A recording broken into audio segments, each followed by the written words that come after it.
बात करते हैं एक बड़े फैसले की। एनएसई ने निफ्टी के अलावा बाकी सारी वीकली एक्सपायरीज बंद करने का फैसला लिया। जी हाँ, bank Nifty, fin Nifty, mid cap select की सारी एक्सपायरीज 20 नवंबर से बंद होंगी।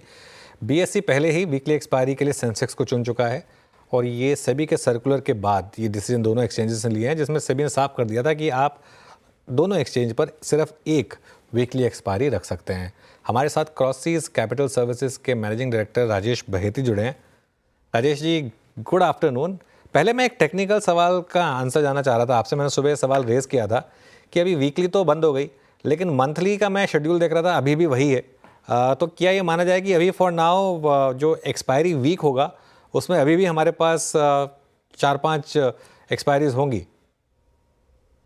हाँ, मंथली तो वैसे ही रहेंगे। अगर मंथली में एक्सचेंज कोई डेट एक्सपायरी डेट चेंज करना चाहे तो उनको सेबी के पास जाना पड़ेगा। और अगर सेबी ने डिसीजन ले लिया है कि छोटे निवेशकों को बचाना है, तो वो ऐसा हरगिज़ नहीं अलाउ करेंगे कि एक एक्सचेंज को अलाउ करे कि पहले सोमवार या पहले मंगलवार को एक मंथली कॉन्ट्रैक्ट एक्सपायर करो और दूसरे वीक में दूसरा मंथली कॉन्ट्रैक्ट एक्सपायर करो। मुझे नहीं लगता है कि एक्सचेंजेस अगर ये प्रपोज़ल सेबी के पास लेके गए, तो सेबी इसको मानेगा, क्योंकि सेबी मैं बोलेगा आप फिर नहीं नहीं सर, राजेश जी, मैं उसकी बात नहीं कर रहा हूँ। वो तो फिर बिल्कुल नहीं मानेगा। लेकिन अभी भी क्या हो रहा है, अभी भी फॉर एग्जांपल 20 नवंबर आ गया, उसके बाद से आपके पास सिर्फ निफ्टी की वीकली एक्सपायरी है।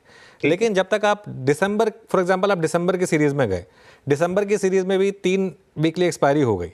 लेकिन जब आप चौथे वीक में गए तो वहाँ पर अभी तक तो वही पैटर्न है जो मैं डेट्स देख रहा था कि मंडे को मिड कैप सेलेक्ट एक्सपायर होगा, ट्यूसडे को फिन निफ्टी एक्सपायर होगा, वेंसडे को बैंक निफ्टी एक्सपायर होगा और थर्सडे को निफ्टी एक्सपायर होगा।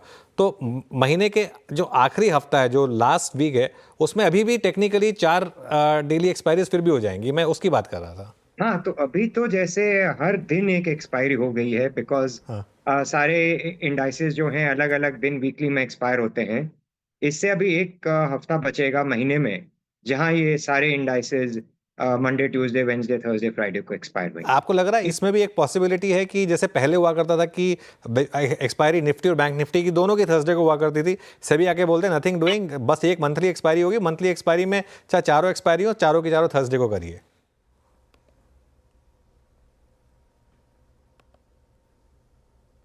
सॉरी, आप आई थिंक म्यूट पे चले गए वो कैमरा एडजस्ट करने के चक्कर में।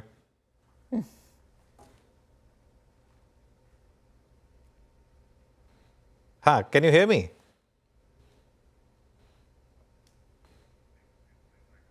ओके, आई थिंक वो थोड़ा कुछ कैमरा थोड़ा सा वहाँ पर एंगल चेंज हुआ, उस चक्कर में आई थिंक ऑडियो थोड़ा सा डिस्टर्ब हो गया। बेसिकली पॉइंट जो मैं रेज कर रहा था कि अब इसमें क्या है कि ये फैसला बहुत अच्छा था, ये आना था। अच्छा, अब अगर ये फैसला अब तो इम्प्लीमेंट हो ही रहा है, लास्ट वीकली एक्सपायरी होगी 13 नवंबर को बैंक निफ्टी की, 18 नवंबर को मिड कैप निफ्टी की और 19 नवंबर को फिन निफ्टी की। 20 नवंबर से फिर सिर्फ मंथली अवेलेबल होगा।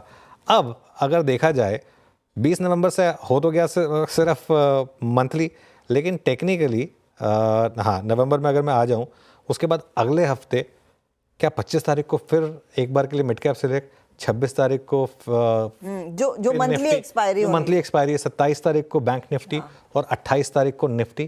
क्या ये होगा?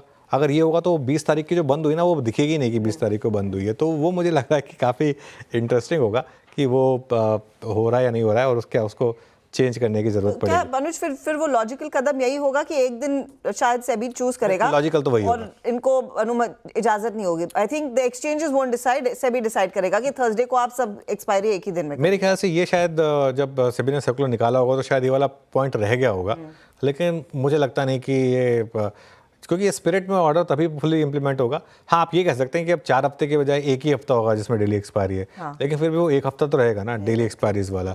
तो इसके लिए हो सकता है कि सेबी बोल दे कि नहीं, जैसे अगर बीएससी फ्राइडे को चूज़ करता है या मंडे को चूज़ करता है, जो भी दिन चूज़ करता है उसी दिन, खैर बीएससी को तो एक ही रह गई है। एनएससी की जो मेन 4 है उसमें आप एक ही दिन लें अगर, तो वो मेरे ख्याल से शायद एक बेटर ऑप्शन होगा। बहेती साहब जुड़ गए होंगे तो बताइएगा हमें। सवाल यही है फिर इसके इम्प्लीकेशंस क्या होंगे, क्योंकि अगर ये weekly expiry specially Nifty bank की, जो मेरे ख्याल में वॉल्यूम के लिहाज से सबसे ज़्यादा इंटरेस्ट भी गाना करती थी, जनरेट करती थी, उसका इम्पैक्ट एनएसई पर क्या आता हुआ दिखाई देगा। पर नॉर्मली हम यही कह रहे हैं कि एनएसईज लॉस विल बी बीएसईज गेन, लेकिन वो कितना प्ले ऑफ होता हुआ दिखाई देगा वो समझने की ज़रूरत है। इनफैक्ट इस पर IIFL की जो नोट आई थी वो रफली यही गणित बता रहा था कि जो वीकली प्रोडक्ट है वो करीब 35 से 40% तक का रेवेन्यू गिरा सकता है अगर वो स्क्रैप कर देता है एनएसई। तो उसका एक सेटबैक का नंबर फ्रंट पर आता हुआ ज़रूर देखने को मिलेगा, लेकिन इसका वॉल्यूम वाइज और ओवरऑल रेवेन्यू वाइज क्या इम्पैक्ट होगा वो ज़्यादा लॉजिकल होगा जब एनएसई इवेंचुअली लिस्ट हो जाएगा। दूसरी तरफ ऑफ कोर्स शायद बीएसई की तरफ बिजनेस जाए, but I really don't know वो कितना ऑनेस्टली प्ले आउट होता हुआ दिखाई देगा, क्योंकि सभी लोग प्रेफर कर रहे थे क्लियरली निफ्टी बैंक में ट्रेड करना, और हमारे कई सारे जानकारों ने ये कहा भी था कि वो मिस करेंगे इस पर्टिकुलर ट्रेड को। मानस हमारे साथ है। मानस, ये कुछ सेंस बन पाया है कि ये कितना वॉल्यूम सक कर सकता है वीकली एक्सपायरी का ना होना, स्पेशली निफ्टी बैंक की वीकली एक्सपायरी ना होना? देखिए, जो मेरा अभी तक का एक्सपीरियंस रहा है, जो बिल्कुल रिटेल क्लाइंट है जिसके पास कम पैसे में ट्रेड करना चाहता है, वो हमेशा वीकली की तरफ ही देखता है।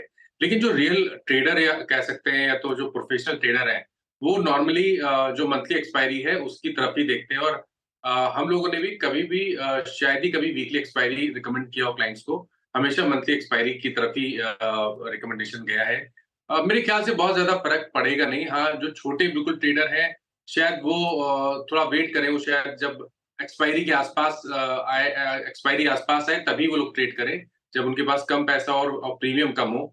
लेकिन मेरा समझना है कि बहुत ज्यादा फर्क पड़ना चाहिए नहीं।